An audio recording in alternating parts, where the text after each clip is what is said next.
Paul School of Theology. Thank you. It is so good to be here. I think I've spoken a couple of hundred times in Nebraska and Kansas over the last 50 years, so I feel like I'm home. But let me ask first, would the St. Paul grads, current students, administration, faculty, staff, and former trustees and present trustees, would you please stand for just a moment? All right.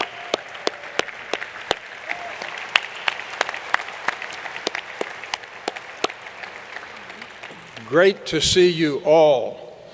First, I think everybody here knows that in February of 2017, St. Paul went on probation.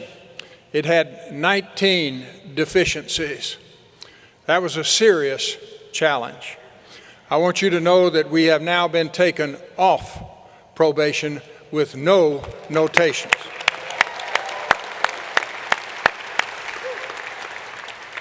I want you to know, too, that the question was never the quality of the academic work at St. Paul. It had to do with things like planning and the connection of our planning with our budgeting. It had to do with the spending on our endowment. It had to do with student assessment. It had to do with the Board of Trustees and its engagement and the relationship between, governing a body and managing a body. I think we've got those things in a powerfully good place. Let me say, too, we went on probation within several months after Neil Blair arrived as president. And I want you to know that in the first 24 months, Neil Blair raised $100,000 a month for 24 straight months.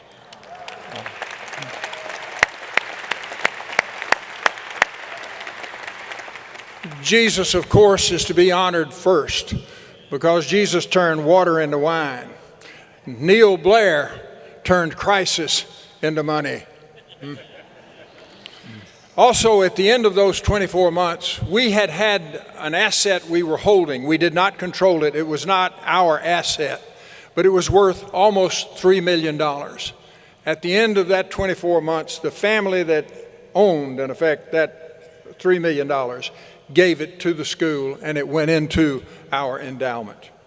Let me say, too, that St. Paul now is one of the top freestanding seminaries in the United States in terms of its financial stability. Amen. We're getting the kind of evaluations that are just of the very top of everything. Academically, we've just reworked the Master of Arts in Christian Ministry. And what that means is now that local pastors can get a master's degree in that area, and it's designed for them. It will involve, yes, you can spend time on campus as a student. You can also do a hybrid course in which is part-time on campus, part-time online, and then you can do a course of study that's virtually completely online except for 1 week each term. So we're working to make theological education as accessible and as affordable as we can.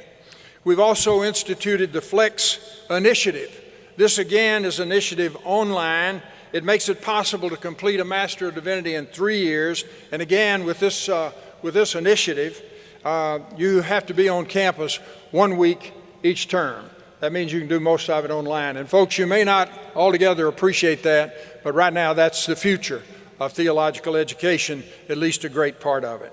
I want to say, too, that we have a strong faculty, and I believe that we now have the best overall staff we have had in the history of the school. And I want you to know I've been related to that school since 1967, all right? We've got an active and a committed board. Michael Parmalee has just chair of the board. I've come on. Is that an intimidating experience to follow Michael Parmalee? He's a member of Church of the Resurrection. He's just retired as professor of microbiology at the University of Kansas Medical Center. He has done an extraordinary job for us. We're deeply indebted to him. We've had 3 new personnel come on the scene. Dr. Michelle Hatcher, who's registrar and director of financial aid. And we've just appointed Casey Sigmund, who will be assistant professor of preaching and worship and will direct our contextual education program. And we've also hired Ann Walker in Oklahoma. She will direct the St. Paul campus there at the Oklahoma City University.